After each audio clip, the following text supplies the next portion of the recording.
The stars blaze cold above, and your body screams to retreat. Now imagine slipping back inside, pressing the flap shut, and feeling the thick hide close around you like a protective hand. That contrast death inches away, warmth within reach, is the essence of this life.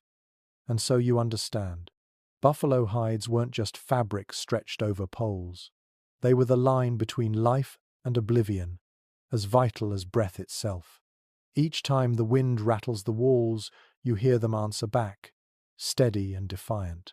And as you drift closer to sleep, the hides hum with their own message. We hold, we endure, we keep the night outside where it belongs. You shift slightly, sinking deeper into the lodge, and notice something subtle beneath you. The bedding isn't flat on the earth, it rises a little, as if the floor itself has grown a soft mound.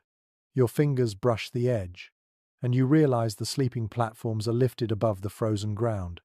In a world where every ounce of heat mattered, this small detail made the difference between shivering all night and actually resting.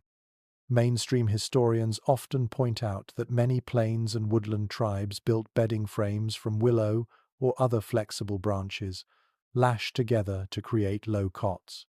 On these, families piled furs, grasses, or woven mats, keeping their bodies from lying directly on icy soil. Cold seeps up relentlessly from the ground, leaching warmth faster than any draft from above, and these raised beds were simple yet ingenious defenses.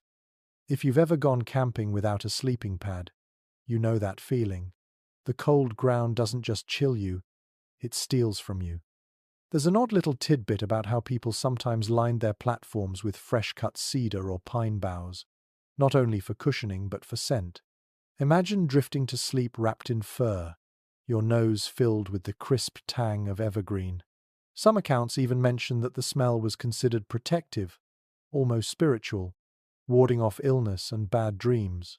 A curious crossover between practicality and belief. You don't just want warmth, you want comfort for the spirit too.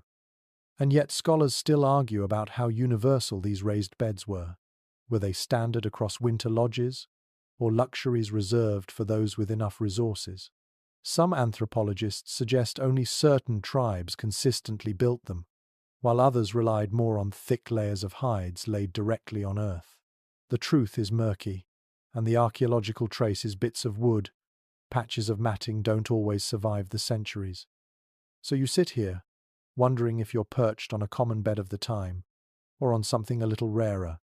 The feel of it is convincing, though. You shift your weight,